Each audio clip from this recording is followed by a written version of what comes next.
khususnya apa yang dilakukan oleh Presiden kemarin dalam operasi tangkap tangan itu, saya kira itu satu peristiwa yang memalukan, gitu ya. Masa Presiden ikut kayak begitu? Itu kan artinya itu kan cukup polsek aja lah ya, polsek itu Presiden ketinggian untuk melakukan operasi tangkap tangan seperti itu cukup Kapolsek. Mungkin Kapolsek juga udah ketinggian itu. Jadi saya kira Presiden harus berhenti pencitraan. Terus kemudian di bidang mana? Kesehatan kacau tuh BPJS-nya. Ya, jadi saya nggak tahu di bidang mana yang bagus. Pertumbuhan dulu janjinya 7%, jauh dari terpenuhi, tidak terpenuhi sama sekali. Kemudian ditargetkan turun 5,1 misalnya, tercapai hanya 5. Ditargetkan 5, tercapai hanya 4,9. Jadi kan berarti memang ini pemerintahan gagal. Belum lagi koordinasi antar menteri, kabinet itu tidak ada koordinasi soal impor pangan ya, dan sebagainya, impor beras antara Kementerian Pertanian dengan Perdagangan tidak sinkron, antara dengan Bulog juga tidak sinkron. Jadi itu menunjukkan ini pemerintah ini amburadul, ya, tidak ada kepemimpinan. Jadi sekarang ini adalah bagaimana menyelamatkan Indonesia, tapi kenyataan kehidupan sulit, bisnis sulit, ekonomi sulit. Utang juga meningkat tajam dan sebagainya. Saya khawatir ini apa yang disampaikan oleh Pak Yusuf Kala dulu menjadi kenyataan, karena akan hancur Indonesia ini kalau dipimpin oleh Jokowi.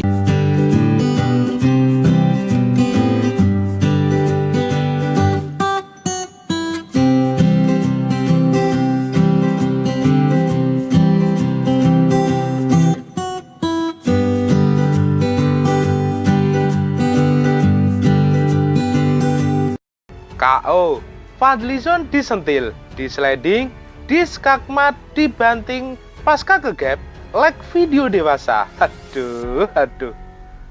Fadlizon memang terkenal dengan nyinyirannya yang seenak udelnya sendiri. Kita pun mengenal cemoohan plonga-plongo terhadap Presiden Jokowi dari Fadlizon, yang masih saja sampai sekarang dipakai oleh para kampret kadrun untuk menghina presiden kita. Tapi di lain pihak, Fadlizon juga menyebut pemerintahan Presiden Jokowi otoriter, yang juga kemudian ditiru oleh para buzzer kadrun kampret untuk mencemooh Presiden Jokowi. Padahal keduanya bertentangan. Katanya plonga-plongo kok disebut otoriter, katanya komunis kok juga disebut kapitalis.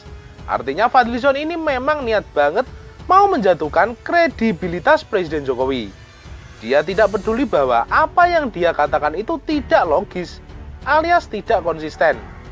Yang penting para kampret dan kadrun punya asumsi buat menyerang Presiden Jokowi. Jelek ya akhlaknya.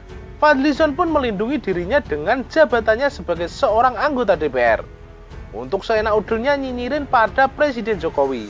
Licik. Namun, semua itu bagikan terbalaskan pada hari kemarin ya. Selama ini akun Twitter resmi Fadlizon selalu dia gunakan untuk nyinyir, bahkan menyebar fitnah atas Presiden Jokowi.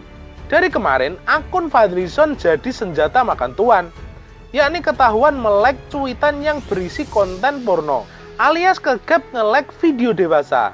Yang mengungkap adalah para netizen, yang selama ini sangat gregetan melihat kelakuan Fadlizon. Para penggiat media sosial dan beberapa politisi pun rame-rame sliding Fadlizon.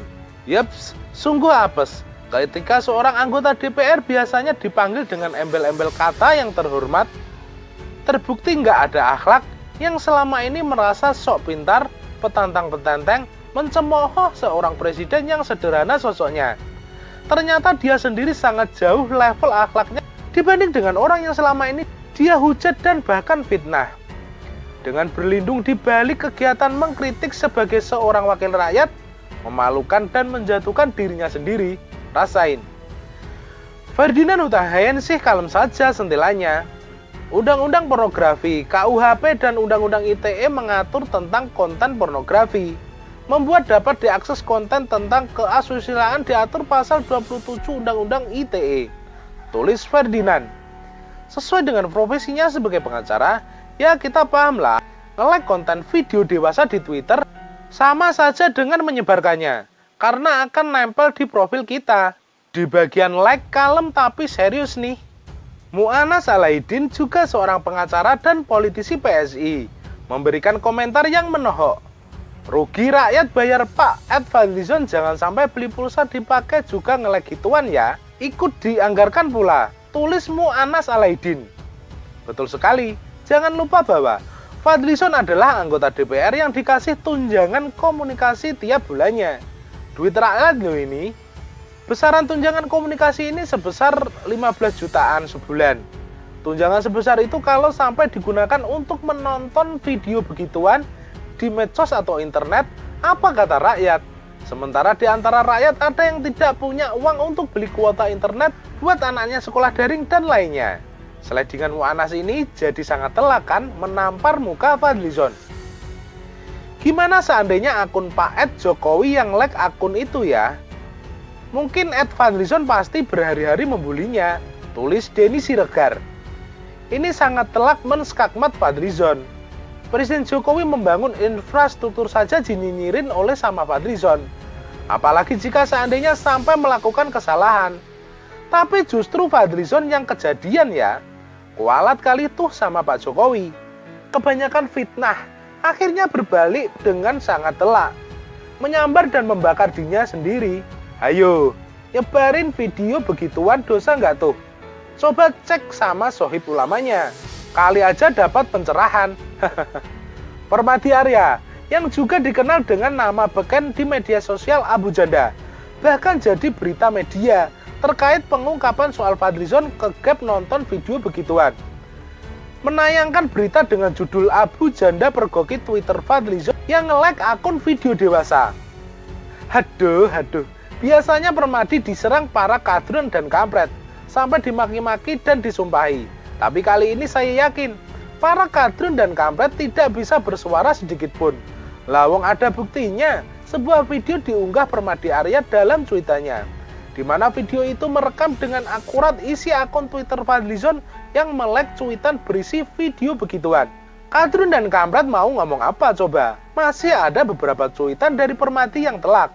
Fadlizon hingga saat ini tidak mengeluarkan pernyataan apapun soal insiden kegap nge-lag video begituan ini ya. Baik lewat akun Twitter resminya maupun lewat media ketika saya cari di Google beberapa menit yang lalu.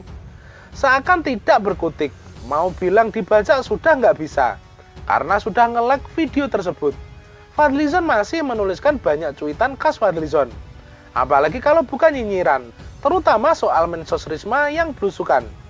Mau ngeles gimana coba? Sekali lagi, dikasih tunjangan 15 juta sebulan buat komunikasi. Malah buat lihat begituan.